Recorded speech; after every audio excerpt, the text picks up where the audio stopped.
उसने कहा वो मैत्रिया होगा।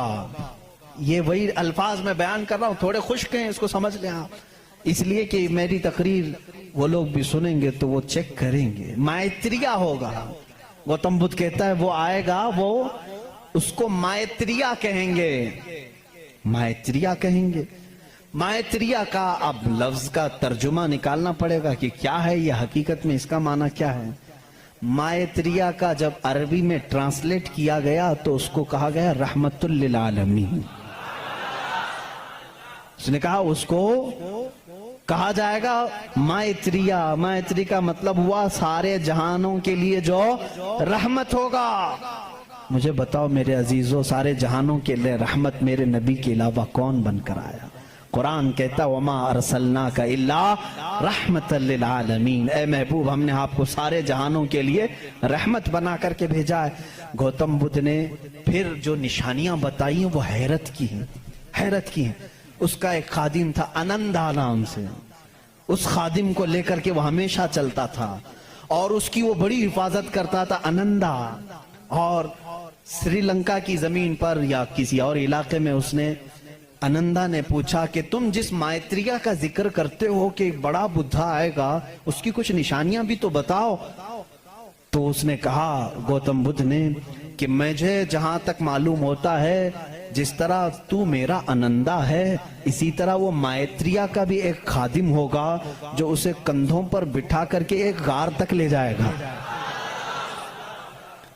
और दूसरे कुछ अल्फाज में उसकी तशरीह बाज लोगों ने कहा वो हजरत अनस रज़ियल्लाहु ताला अन्हु जो हुजूर सल्लल्लाहु अलैहि वसल्लम के खादिम थे, हमेशा हुजूर के साथ रहते थे, हर जंग में हुजूर के साथ थे, डिफेंस के लिए रहते थे हजरत अनस रज़ियल्लाहु ताला अन्हु। बहरहाल उसने फिर पूछा अनंदा ने गौतम बुद्ध से कि बुद्धा उसकी और कुछ निशानियां बताओ कि जब वो आएगा तो कैसा होगा।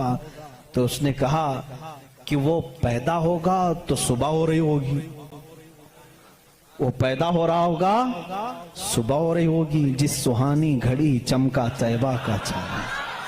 मेरा नबी किस वक्त दुनिया में आया है? सुबह सादिक के वक्त है, जब सुबह सूरज अभी तुलू नहीं होता, जो नमाज फज्र का वक्त हो रहा होता है, उसी सुबह सादिक में मेरे आका की जलवागरी हुई है।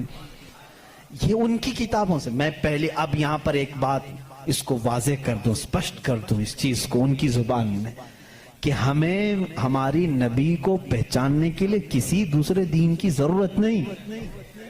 मैं अपने नबी को रहमतुल लिल आलमीन तस्लीम करता हूं। मेरा कुरान कह रहा है बस मुझे काफी है। मैं तो तुमसे कह रहा हूं, उन लोगों से जिसको तुम मुकद्दस मानते हो, चलो हम उन्हीं को उठाकर तुम्हें बताएं।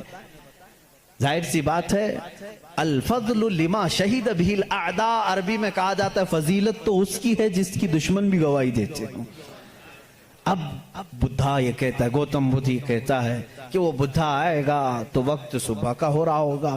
फिर कहा उसने कि उसकी एक और अलामत मैं तुम्हें बताऊं कि उसको बहुत बड़ी बसीरत मिलेगी, बहुत बड़ी बसीरत, नॉलेज उसके पास बहुत बड़ा आएगा, इतना बड़ा आएगा कि वो उस नॉलेज से पूरी दुनिया को देखेगा। इतना नॉलेज उसके पास, मैं इसको बसीरत को नॉलेज कह रहा हूं, इतनी फहम इतनी इदराक उसको मिलेगी। ये गौतम बुद्ध कह रहा है अपने खादिम से आनंदा से कि इतनी नॉलेज उसको मिलेगी कि उससे वो पूरी दुनिया को देखेगा और उसी से वो पूरी दुनिया के निजाम को चलाने की बात करेगा। लेकिन उसकी अलामत ये कि ये होगी कि वो जो नॉलेज, वो जो बसीरत उसको मिलेगी उस बुद्धा को, वो रात के वक्त मिलेगी। वो कब मिलेगी? रात के वक्त मिलेगी। मैं ये कहता हूं जिस बसीरत का वो जिक्र कर रहा था मेरे मुस्तफा के लिए, वो कुरान पाक है और वो नाजिल हुआ है। कुरान खुद कहता है इन्ना अंज़लनाहु फी लैलतिल क़द्र, हमने कुरान को नाजिल किया है। कब नाजिल किया है? लैलतुल क़द्र में, रात के वक्त नाजिल किया है। गौतम बुद्ध कह रहा है उसे एक बसीरत मिलेगी, बहुत बड़ी नॉलेज मिलेगी और वो रात के वक्त मिलेगी और वो रात बहुत चमकदार होगी। वही तो हमारा कुरान कह रहा है लैलतुल क़द्रि खैरुम मिन अल्फि शहर। उस रात को तुम क्या जानो, वो एक रात 1000 महीनों से बेहतर है। रात के वक्त बसीरत मिली। तीसरी और एक उसने अलामत बताई। उसके खादिमों ने बहुत पूछा, उन्होंने पूछा अच्छा किया, बाकी बुद्धों के लिए पूछा। और उसने कहा कि उसकी एक और अलामत तुम देखोगे, वो मैत्रेय जो है, वो जो सबसे बड़ा बुद्धा होगा, वो जब दुनिया से जा रहा होगा तो वो भी रात का वक्त होगा। दुनिया से जा रहा होगा वो भी रात का वक्त होगा, लेकिन उसके चले जाने के बाद कोई उस जैसा बुद्धा कयामत बाकी कभी नहीं आएगा, कभी नहीं आएगा। और उस रात अंधेरा होगा। ये सब उसने, ये चकावती सनन्ना जो किताब में बता रहा हूं उसमें और कुछ दसातीर हैं, उसमें ये बातें बयान की गई। अब मैं आपको बताऊं वफात रसूल के मुतालिक। मेरे आका सल्लल्लाहु ताला अलैहि वसल्लम जिस वक्त दुनिया से रुखसत हो रहे थे, माँ आयशा सिद्दीक़ा रज़ियल्लाहु ताला अन्हा उसकी गवाह हैं। वो पीर का दिन था, शाम हो चुकी थी, रात का वक्त था, बाज़ रिवायत में है। रसूल करीम सल्लल्लाहु ताला अलैहि वसल्लम उस वक्त नज़ा की आलम में थे। हज़रत आयशा सिद्दीक़ा के जानू पर सर रखकर आराम फरमा थे और अचानक दरवाजे पर दस्तक हुई और हुजूर अकरम सल्लल्लाहु अलैहि वसल्लम ने फरमाया इजाज़त है, अंदर आ जाओ। हज़रत आयशा ने कहा कौन है जो अंदर आ रहा है, इस हालत में आपकी तकलीफ है अभी? रसूल करीम सल्लल्लाहु अलैहि वसल्लम ने फरमाया आयशा, ये वो आया है जो किसी के पास जाने के लिए कभी इजाज़त नहीं मांगता, वो मलकुल मौत, सिर्फ मेरे पास आने के लिए वो इजाज़त मांग रहा है और आज के बाद फिर किसी के पास जाने के लिए इजाज़त नहीं मांगेगा। मैंने इजाज़त दे दी, मलकुल मौत आए, रसूल करीम सल्लल्लाहु ताला अलैहि वसल्लम की रूह पाक को निकाला, रब्बे आला के पास ले गए। ये हुजूर की वफात के आखिरी औकात, वो बड़े गमगीन हैं, मैं फिर जज्बात में डूब जाऊंगा।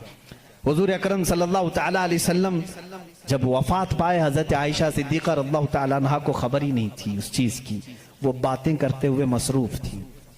हुजूर अकरम सल्लल्लाहु ताला अलैहि वसल्लम के साथ बातें करने में वो मसरूफ़ थी। अचानक सिद्दीक़ अकबर रज़ियल्लाहु ताला अन्हु हुजरे में दाखिल हुए। अंधेरा था, अंधेरा था। हुजूर अकरम सल्लल्लाहु अलैहि वसल्लम के जिस्म अक़दस के पास जैसी आए, हज़रत सिद्दीक़ अकबर ने महसूस कर लिया कि अल्लाह के आखिरी रसूल अब दुनिया से पर्दा फरमा चुके। आप अपने आंसुओं को ज़ब्त न कर सके। आपने इन्ना लिल्लाह पढ़ा और सीधे मेरे आका के माथे को बोसा दिया और उसके बाद रोती हुई आंखों से सिद्दीक़ अकबर ने कहा वल्लाही लन यजमअल मौतैन, अल्लाह की कसम अब अल्लाह ताला दूसरी मौत कभी आप पर नहीं लाएगा। एक मौत आनी थी वो आ गई, ए रसूल अब दूसरी मौत कभी नहीं आएगी। हज़रत आयशा ने ये सुन करके फौरन इस्तेजाब का इजहार किया। वो कहती हैं उस वक्त तक उन्हें एहसास नहीं होता कि ये आका रसूल करीम सल्लल्लाहु ताला अलैहि वसल्लम दुनिया से पर्दा कर चुके हैं। हज़रत आयशा को उन्होंने उठाया, मेरे आका सल्लल्लाहु ताला अलैहि वसल्लम के जिस्म नाज को जब उन्होंने सुलाया, जानते हो ये वो रात थी, ये वो रात थी। हज़रत आयशा कहती हैं मेरे हुजरे में हुजूर का यह आखिरी दिन था, लेकिन सुए इत्तेफाक कि उस रात मेरे घर में चिराग जलाने के लिए तेल भी नहीं था, चिराग जलाने के लिए तेल भी नहीं था। ये रिवायत मशहूर है। जिस रात रसूल करीम सल्लल्लाहु अलैहि वसल्लम की वफात हुई वो अंधेरी रात थी। और अंधेरा क्यों ना हो जब सूरज गुरूब हो जाए, जब आफताब गुरूब हो जाए तो अंधेरा कैसे ना हो। लेकिन मेरे अजीजों, इस बात को मैं यहाँ बताना चाहता हूँ, बुद्धों की कि बुद्धिज्म में ये बात बताई गई। गौतम बुद्ध ने ये खुद कहा कि वो मैत्रेय आएगा तो रोशन होगा, जब वो जा रहा होगा तो निहायत ही अंधेरा होगा, रोशनी नहीं होगी, लेकिन उसका चेहरा चमक रहा होगा। अजीजा ने गिरामी, मुझे बताओ जितनी अलामतें उसने बताई हैं ये मेरे नबी के